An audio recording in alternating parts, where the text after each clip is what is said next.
Саламатсыңарбы урматтуу окуучулар? Бүгүнкү биздин класстык саатыбыздын темасы Ишеналы Арабаев кыргыз элинин алгачкы агартуучу илимпозу. Бүгүнкү класстык саатыбызда Ишеналы Арабаевдин өмүр жолу менен таанышасыңар. Анын коомдогу ордун, кыргыз эли үчүн өзгөчө агартуу тармагына кошкон салымын билесиңер. Ишеналы Арабаев 1882-жылы Кочкор районундагы Күнбатыш айылында жарык дүйнөгө келген. Ишеналы Арабаевдин 140 жылдыгы республикалык деңгээлде белгиленип жаткан кези. Эмесе балдар агартуучунун эл үчүн арнаган өмүрү менен таанышалы.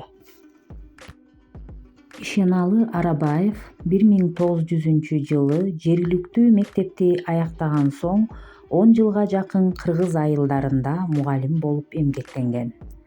1910-жылы Россиянын Оренбург шаарындагы Кусания медресесинде окуй баштайт. Андан кийин Уфа шаарындагы Галия медресесинде окуган. Ишеналы Арабаев 1913-16 жылдары Көл жана Нарын аймактарында мектеп ачып, элдин сабатсыздыгын жоюу үчүн жан үрөп иштей баштаган. Бирок Арабаевдин элге билим берүү максатына 1916 жылдагы өркүн абдан тоскоол болот. Агартуучу дагы эл менен кошо Кытайдын Турпан деген жеринде болуп, 1917 жылы кайра элине келет. 1924 жылдан баштап Түркстан АССРинде уюшулган илимий комиссияны жетектеп, арифметика, табияттаануу, география сыяктуу илимдерди камтыган бир катар окуу китептерин жарыкка чыгарат. Ишеналы Арабаев 1911 жылы Казань шаарында акын Молдокылычтын «Зилзала» китебин басмадан чыгарган. Ушул эле жылы казак агартуучусу Сарсакеев менен бирге эки элдин балдары үчүн «Алиппе жана шар окуу» китебин жазат. Андан кийин 35 беттен турган «Жазуу өрнөктөрү» китебин чыгарган. Агартуучу Эркинтоо гезитин негиздөөгө да катышкан. Ал туңгуч кыргыз алфавитинин негизөөчүсү, кыргыз алиппесин, грамматика, табияттаануу, сабатсыз чоңдор үчүн алиппени жазган.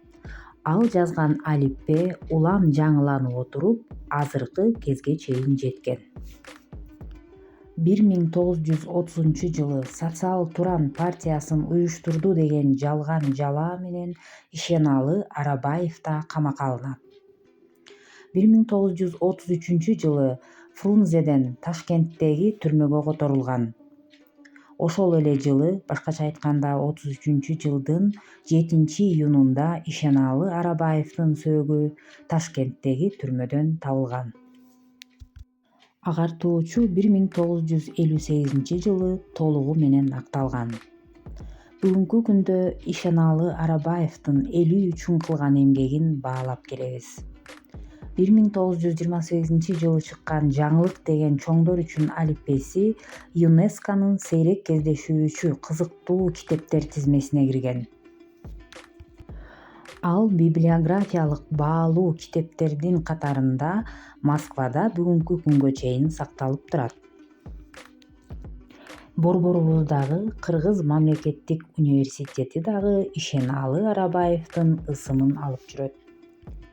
Демек балдар, Ишеналы Арабаевдин кыргыз эли үчүн жасаган эмгеги абдан зор экен. Ал кыргыз элинин алгачкы агартуучусу, алгачкы илимпозу, алиппени негизөөчү, улуттук мектептерди негизөөчү, ошондой эле кыргыз элинин туңгуч гезити Эркинтоону дагы негиздөөгө катышкандардын бири экен. Ишеналы Арабаевдин эли үчүн жасаган эмгеги эч качан эскирбейт жана унутулбайт. Эмесе балдар, көңүл бурганыңар үчүн чоң рахмат, саламатта калгыла.